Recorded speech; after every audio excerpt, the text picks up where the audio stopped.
We got him. I don't know about all you single ladies, but me and my single ladies. Don't need no man.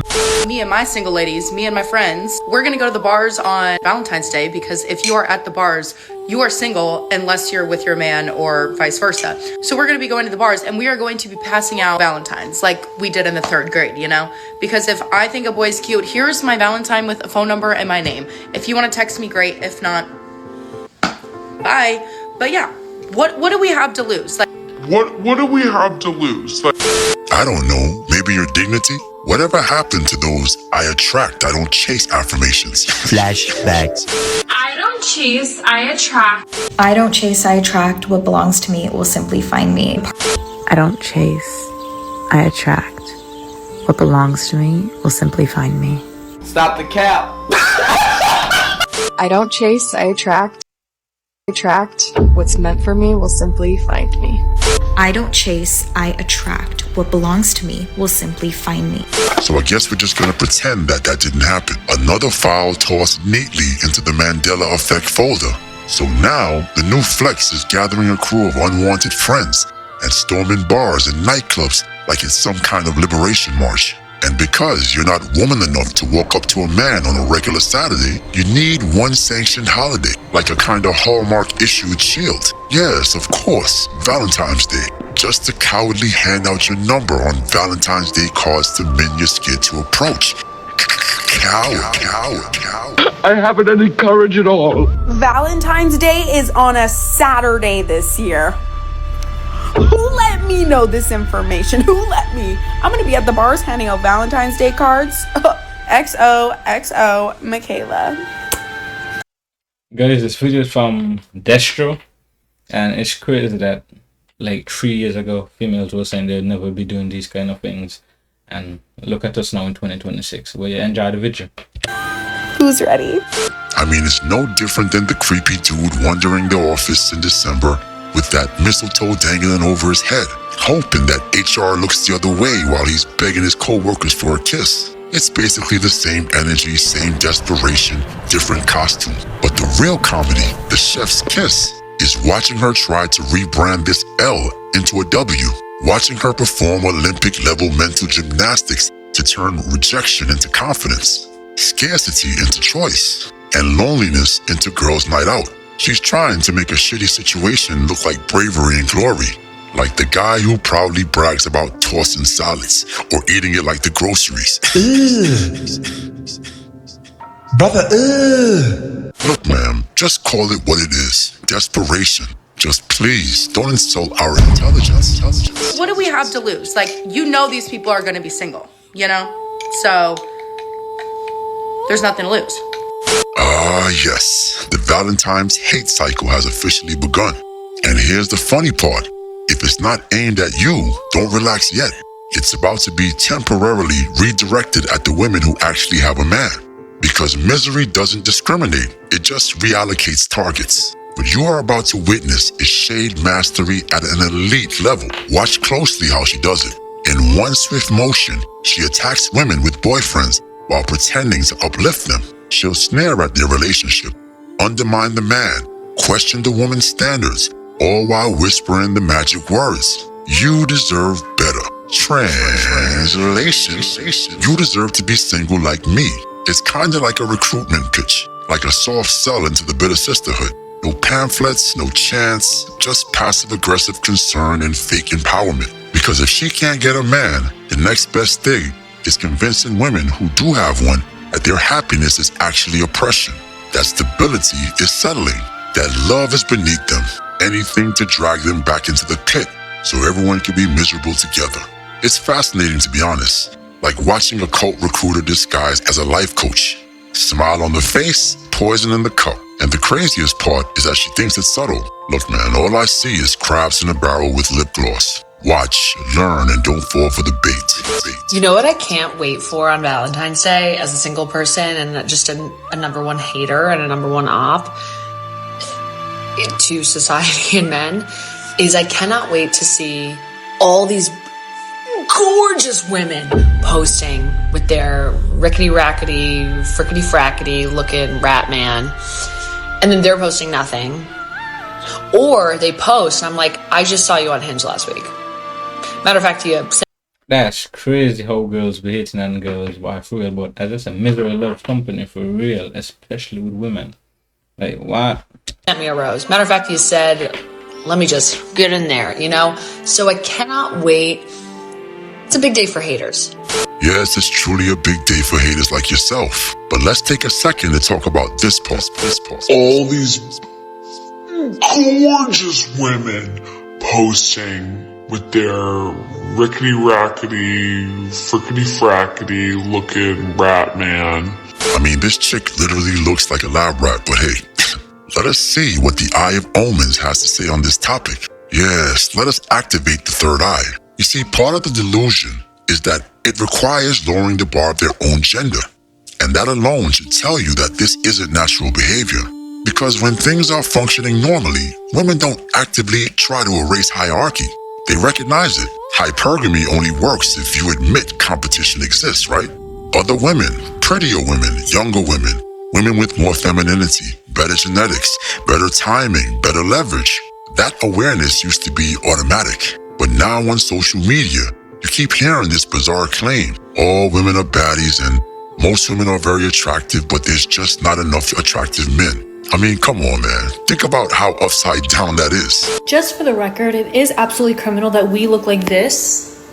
You and I, we're looking this good, and we have no boys. We have no roster. We have nobody talking to. Like, we have no Valentine. Like, I mean, could I have one if I really wanted to? Like, maybe, but like... It's crazy that average women think that they look like... Girl, you look average. What the hell? She feel like she look like a model. Girl, you can't be a model. You're average. Why are we out here looking like this and being this good of a person and not having a man that is up to par for Valentine's Day? Not one. Can somebody explain that to me? For every fine ass nigga, it's 10 bad bitches, and I feel like that shit's not fair, bro. Why do y'all get the motherfucking options of the world, and we just gotta be stuck settling for something that's easy on the eyes? Like, no, that shit not fair, bro. I'm really fucked up right now about that, bro. What they're really doing is lying to themselves on purpose. Not accidentally, not ignorantly, but deliberately. Well, because admitting the truth would mean admitting two uncomfortable realities at the same time. There are levels of female attractiveness. Some women objectively outrank others. But you see, once you admit that, you also have to admit competition never went away. You just stopped winning. So instead of competing, they're flattening the hierarchy. Instead of improving, they're redefining the scoreboard. Yeah, we're all baddies, we're all dime pieces. Instead of valuing being selected or picked, they validate themselves. And here's where the self-deception gets kind of crazy. Many of the same women insisting they're more attractive than men are propped up by constant artificial enhancements. We're talking wigs, lashes, contour, filters, lighting.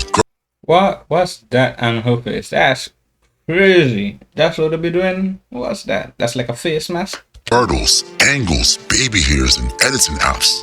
Entire routines designed to simulate beauty rather than embody it.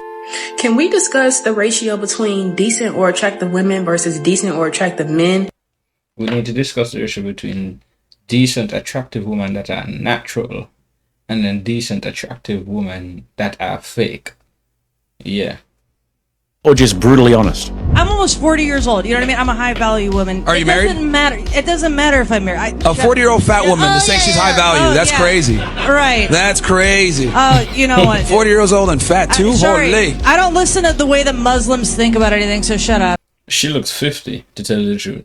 You need the guidance. No, I think you need the guidance. You need to stop eating pigs. I'm on her side. You clearly eat too much ham. Wait. More than 2 bodies is no good for you? No, more than 10. Like, if Now, here's the thing. no like, way. This is a personal thing with each guy. They all have their number, and that's fine. But most guys are going to have problems with women that have a very promiscuous past. That's just the reality. It's a biological reality. No, it's not. So, What about men? How about women that have a problem with men? It could go both ways, can't it? the reality is that if a man has a lot of sexual partners, he's doing something right, because it's not easy for men to get sexual access. But if a woman has a lot of sexual partners, she's definitely doing something wrong. Men must create their value to get sexual access, versus women need to preserve their value, because as soon as they turn 18, they can get any guy that they want. The most immature women I've ever dated that were the most toxic, the most conflict ridden, the most immature were women my age or older. That's why they're still single. It does play into this idea that, look, there are good women who can, you know, shit happens, whatever. You know, you can find good women in late 20s, 30s. And he not lying for real. If you ever dealt with a woman in her late 30s, early 40s, yeah, like they're very problematic, very. Even older. But I think the proportion, like the keepers, get discovered early. It's likely, you know, the older you get, the more you've experienced, you know, you can have good and bad experiences. The more trauma you have, the more bullshit the man needs to deal with, number one. And then also I think men kind of, they like being able to give their woman their first time experience. You know what I mean? Like they want to be the one to put them in that nice car for the first time, and give them all these luxurious and derive a lot of pleasure from that. No, I mean, it is true. And I agree with Andrew on Where's this. my nice car? I said, where's my nice car? You're young. You're dating college guys, right? You know, You're not going to find your husband. Start dating 30-year-olds. And in terms of the maturity, though, look, I can tell you from my own experience. Yeah, some of these older women, man, the most fucking toxic. Like they don't handle rejection well. They don't handle breakups well. They do not handle it. And I've had women like, you can. Older women are just like young women, mid-20s women in just older bodies. That's the difference, with more trauma. So yeah, if you could understand like how they would be acting for real, because they're the same with just more trauma. You can do the nice thing where a lot of guys will ghost a girl. You can be like, you can do the nice thing and talk to them and tell them, hey, listen, it was nice going on 1 or 2, 3 dates with you, but I don't know if it's the right fit. And you can be nice and polite, not do the ghosting thing. And I've had 1 or 2 older women lose their fucking shit and make it their fucking scorned woman, make it their thing to want to, like, I've had women try to ruin my business because I didn't want to keep dating them. Like awful shit, like completely disproportional. Call it going nuclear. So for example, I don't think you should call people stupid. But if I call somebody stupid, I think you should perhaps insult me back in a proportionate way. So you shouldn't be like... I was talking to my ex-husband last month and I learned something new. I'm too old for him. So we're good friends and we've been divorced over 3 years now. And he's on the apps. And I was curious. I was like, what range do you have for your age? And I think he said like early 40s, maxing out at around 52 because you could do a slider. And I was like, 52? I'm almost 55. As if dating apps aren't hard enough. Now I'm too old for these fuckers. If my relationship were not to work out and I decided to venture into hell. You know the crazy thing about it? Older guys won't date her, so she'll date younger guys. But younger guys can only date her because they just want to hit. And then she won't get anything serious with them. And then that's where the craziness can start to come in, because she's just going to keep doing this and then she's going to get more trauma and then she start acting up. I don't think I'd show up as a possibility. Now I'm too old for you? We rejected you. Yeah, my relationship had better work out because otherwise I'm screwed. What are 55-year-old men putting? I don't want no living prostitute. I'm not going to pay no woman to be here.